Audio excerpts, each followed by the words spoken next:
Di dalam resensi buku. Ya, pagi hari ini kamu mau meresensi tulisan saya sendiri di majalah Stabilitas. Ya, oke, yaitu Masjid dan Pasar. Sebuah kolom kami beri judul Masjid dan Pasar. Ya, karena ini Idul Fitri ya, ini tema yang cukup bagus yaitu Masjid dan Pasar. Kalau dulu pernah saya tulis Istana dan Pasar.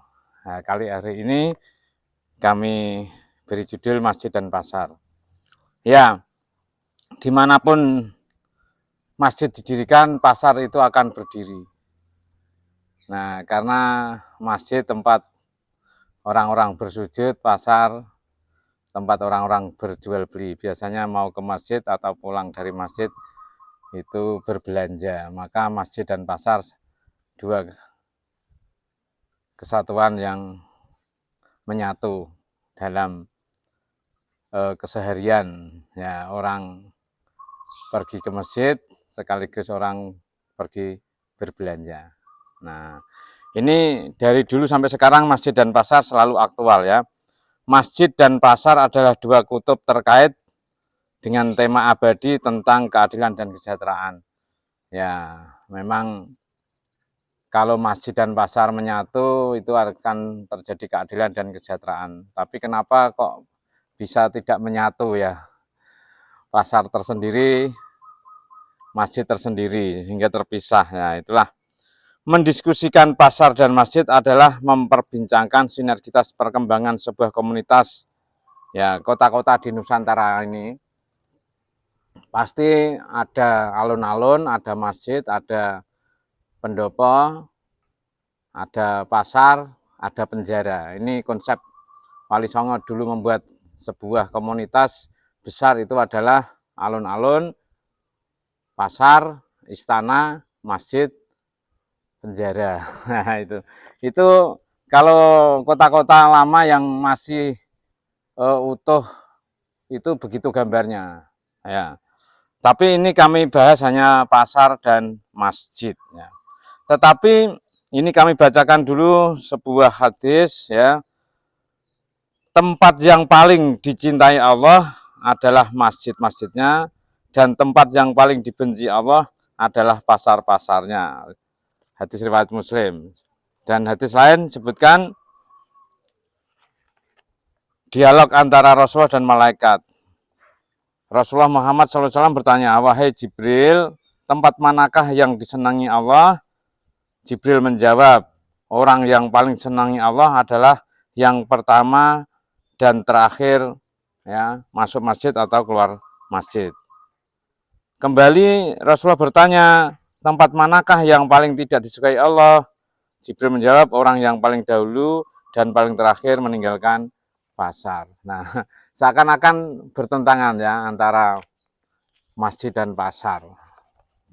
Karena orang yang masjid itu maknanya adalah tempat bersujud, orang yang bersujud itu ke masjid, dan pasar itu biasanya sering terjadi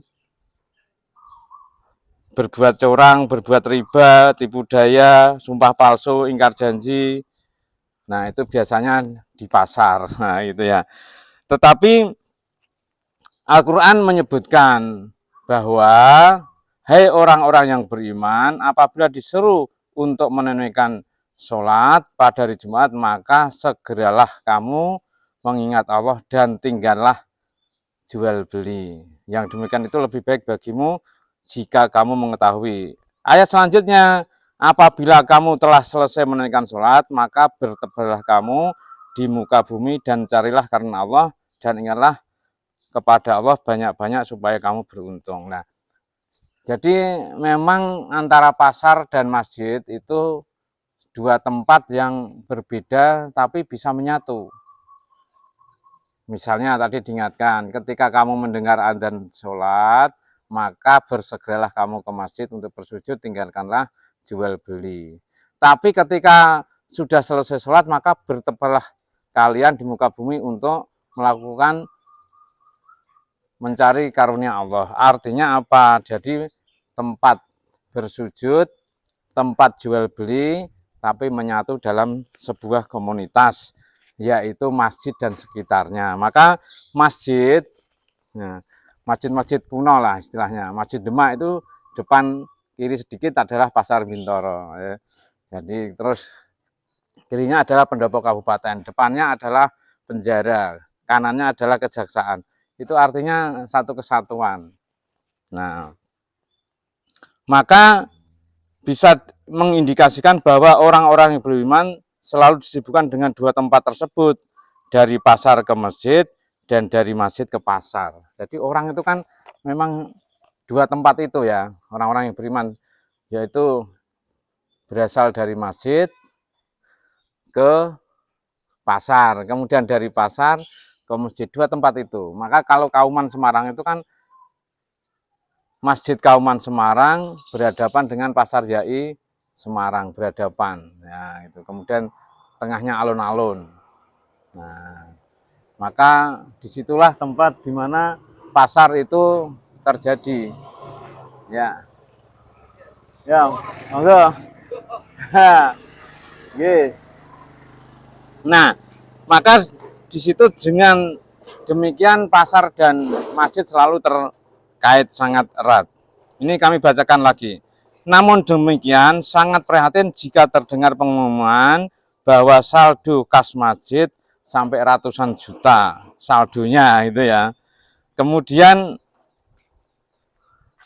sirkulasi uang mengendon di kas masjid sampai ratusan juta ini kan eman-eman. Mestinya kan saldo kas masjid dengan kehidupan masyarakat harus seimbang, jangan terlalu banyak saldonya. Nah, maka di Yogyakarta, Jogokarian itu ada masjid yang saldonya diusahakan menjadi 0 rupiah. Artinya bahwa semua saldo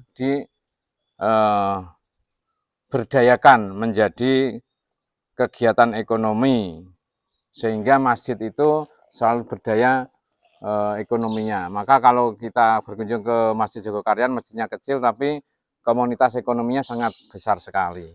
Nah, ini bertentangan dengan masjid yang tidak ada komunitas ekonominya tapi saldo kasnya sampai ratusan juta. Nah, ini ada dua model masjid ya, masjid megah, mewah, saldonya besar sekali, tapi tidak ada komunitas pasarnya. Tapi ada pasar yang besar sekali, masjidnya kecil tapi sangat berdaya. Itu. Maka kemana ada berita di Makassar ada mal yang besar, di situ ada masjid yang besar pula. Di sebuah lantai jadikan masjid yang besar pula. Itu artinya menyatukan antara pasaraya dan masjid. Nah, itu. Nah, itulah sangat menarik bagi kita. Akan tetapi ada bukti di mana eksistensi masjid dan pasar saling mendukung. Ada pula masjid yang tidak saling mendukung. Nah, inilah harus kita renungkan bersama. Kalau kita pergi ke Masjid Nabawi atau Masjid Mekah itu, maka sekitar masjid kan pasar itu, ada pasar, ada hotel, ada toko, ada macam-macam ya. Setiap pulang dari jamaah mampir ke pasar, mau ke masjid mampir ke pasar. Ya, memang di situ ada komunitas yang sangat besar, maka ya Pak, pasarnya akan tumbuh juga. Di Mekah juga begitu. Sekitar masjid itu adalah pasar. Nah, itu. Jadi memakmurkan masjid tentu berarti bahwa dana masjid harus dapat dimanfaatkan oleh masyarakat sekitar untuk kegiatan produktif. Singkatnya, masjid harus dapat bersinergi dengan pasar. Maka kalau kita Masjid Nabawi dan Masjid Mekah itu tidak ada kotak amalnya. Saya bertanya kepada masyarakat, loh, masjid kok tidak ada kotak amalnya, misalnya diberi kotak amal mesti sampai ratusan juta tiap hari itu. Tapi saya bertanya lagi, masjid ini dibiayai oleh siapa? Yaitu oleh para pemilik hotel atau pengguna jasa di sana untuk membiayai masjid. Nah, ini artinya bahwa ada masjid yang memberdayakan masyarakat, masyarakat memberdayakan masjid, tapi tanpa kotak amal. Nah, ini juga bagus sekali, ditiru di Indonesia bisa ini. Jadi tidak ketika sholat ada kotak amal di sampingnya, mau dikir-dikir ada kotak lewat, tidak usah begitu ya. Jadi masjid dibiayai oleh lembaga-lembaga ekonomi, yang lembaga ekonomi itu menghidupi masjid, tapi masjid itu karena masyarakatnya banyak sehingga bisa memberdayakan ekonomi sekitar. Jadi saling membantunya tidak berupa kotak amal, tetapi berupa amal jariah dari masing-masing amal usaha di sekitar masjid demikian. Nah, itulah yang harus kita maknai. Namun begitu, masjid di banyak tempat sudah banyak seperti pasar. Kita perhatikan setiap hari Jumat masjid-masjid di kota identik dengan pasar. Para pedagang makanan dan minuman, beragam jenis kebutuhan rumah tangga, pakaian, kelengkapan ibadah, obatan, buku agama, souvenir, dan lain-lain tumpuk blek di masjid. Nah, ini ada masjid yang karena banyak pengunjungnya, maka di situ banyak komunitas ekonominya, banyak pasar yang berkerumun di situ. Tapi sehingga kalau ditata kan menjadi bagus juga. Jadi sekarang ada punya tempat luas di pinggir jalan, maka diberikan masjid yang bagus, maka di situ akan berkembang pasar. Nah, itulah komunitas terbaru saat ini. Jika dicermati, para pedagang menggunakan momentum peribadatan masyarakat yang datang ke masjid bersama-sama dalam jumlah besar. Masyarakat berdatangan dari luar kota ingin melengkapi wisatanya dengan berkunjung ke masjid. Maka sekarang tempat-tempat wisata juga dibangun masjid atau masjid sebagai tempat wisata. Jadi dua kesatuan yang menyatu. Jadi masjid sekaligus tempat wisata, di situ ekonomi tumbuh, perdagangan, jasa, dan lain sebagainya tumbuh di sekitar masjid. Jadi masjid tempat wisata sekaligus menghidupi banyak kegiatan-kegiatan perekonomian di sekitar masjid tersebut. Jadi mendirikan masjid sekaligus mendirikan tempat-tempat pertumbuhan ekonomi. Nah, maka yang penting adalah penataan, bukan pembiaran, artinya ke masjid menjadi tidak nyaman karena banyak pedagang yang tidak teratur, gitu ya. Tetapi ke masjid adalah sekaligus berbelanja, tetapi tidak meninggalkan peribadatannya yang khusyuk. Nah, itulah yang dimaksud dengan masjid. Bangsa ini dengan begitu dapat membangun ekonomi dimulai dari masjid.